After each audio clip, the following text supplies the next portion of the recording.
ఇర్మియా అయినా మనమైనా ప్రతి మానవుడు దేవుని చేత నిర్మించబడినటువంటి వారు. అయితే ఒక్కొక్కరు ఒక్కొక్క ఉద్దేశం కలిగి ఉన్నారు.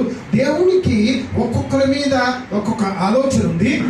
కాబట్టి ఈ ఆలోచన చొప్పున ఆయన అంటున్నాడు కదా, ఇర్మియా ఇదిగో గర్భములో నేను నిన్ను రూపింపక మునిపే నువ్వు నాకు తెలుసు.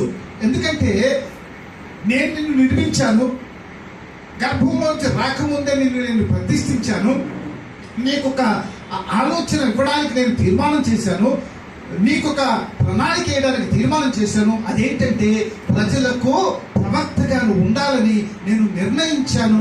అందుకు నేను నిన్ను నిర్మించాలని చెప్పకనే ప్రభు ఇది చెప్తున్నాడు. అంతేకాకుండా యెషయా గ్రంథం 44:2 కూడా ఒకసారి చదవండి. యెషయా గ్రంథం 44:2 చదివితే అక్కడ కూడా స్పష్టంగా మనకు అర్థం అవుతుంది. మనము తల్లి గర్భంలో రూపింపబడక ముందే దేవుడు మనల్ని నిర్మించాడు అనే విషయం అక్కడ స్పష్టంగా అక్కడ చెప్పబడుతూ ఉంది. నిన్ను సృష్టించి గర్భములో నిన్ను నిర్మించి చూడండి, అక్కడ నిన్ను సృష్టించి గర్భములో నిన్ను నిర్మించి. కాబట్టి గర్భములో మనం నిర్మాణం జరగకముందే దేవుడు మనల్ని సృష్టిస్తున్నాడు. మనల్ని సృష్టించి అప్పుడు తల్లి గర్భములో ఆయన రూపింపజేస్తున్నాడు, తల్లి గర్భంలో మనల్ని ప్రవేశపెడుతున్నాడు. కాబట్టి నిన్ను సృష్టించి గర్భంలో నిన్ను నిర్మించి నీకు సహాయం చేయువాడని యెహోవా ఇలాగో సెలవిచ్చుచున్నాడు. దేవునికి స్తోత్రం కలుగును గాక. కాబట్టి మనం నిర్మించబడింది దేవుని చేత. అయితే దేవుని చేత నిర్మించబడ్డాం కాబట్టి దేవుడు ఎక్కడ ఉంటాడు? పైనున్న యెరూషలేములో. దేవునికి స్తోత్రం కలుగును గాక. అందుకు అది మనకు తల్లిగా ఆయన ప్రస్తావిస్తున్నాడు.